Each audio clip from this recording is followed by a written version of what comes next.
jockey nature.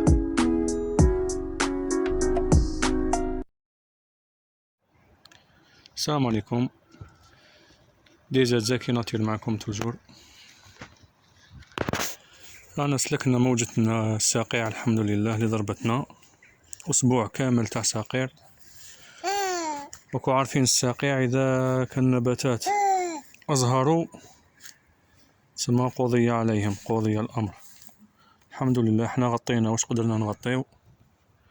كاين اللي سلكوا كيما هذا النوع تاع الفراولة سلك الحمد لله، أو زاد نور الحمد لله. كاين بعض أشجار التوت ثاني لبعض الأغصان الأزهار تاعها ماتوا، وكاين اللي سلكوا الحمد لله.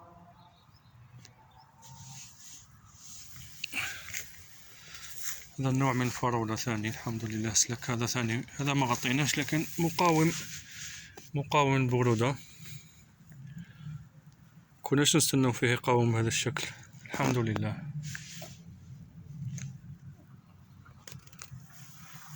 نروحو للثوم. الثوم بلا ما يخفى لكم مقاوم أيضا للبرودة. احنا اللي كنا شاكين فيه باللي يقاوم خيب أملنا. البصل ما نعرف على ما حبش يكبر، الله أعلم. روحو كذلك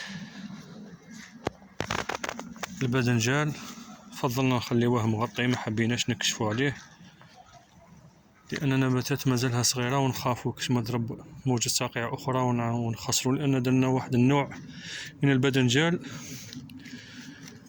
يعني نوع قليل ما كانش في الأسواق، حبينا نجربوه هذا العام وإن شاء الله يعطي نتيجة.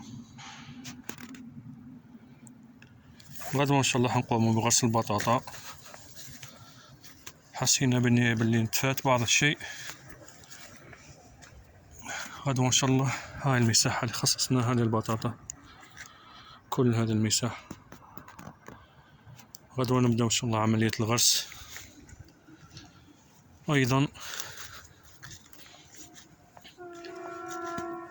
راح نبدأ نغرسو أيضا القرعة العسلية غدوة إن شاء الله. ها هي المساحة اللي خصناها القرعة العسلية. هنا مازال ما قررناش، وهنا كذلك مازال ما قررناش، مازال ما درنا لهاش تربة أصلا.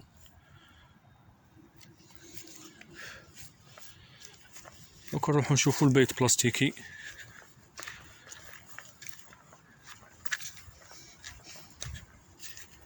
بيت بلاستيكي نعمة. ربي يرزق كل واحد إن شاء الله، ربي يرزق كل واحد ويشوف فينا ويقول آمين. ما تنسوش تباركوا، بارك الله فيكم. العين حق، ما تنسوش تباركوا. بيت بلاستيكي الحمد لله. الخيار راه بدا يخرج، حتى أننا بدينا نستغلو فيه.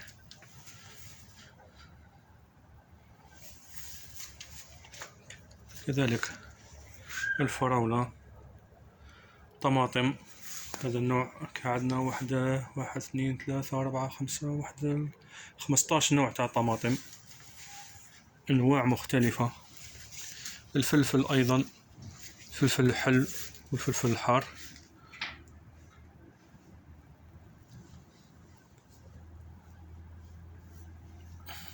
ادعونا بالتوفيق إن شاء الله. والسلام عليكم ورحمة الله تعالى وبركاته.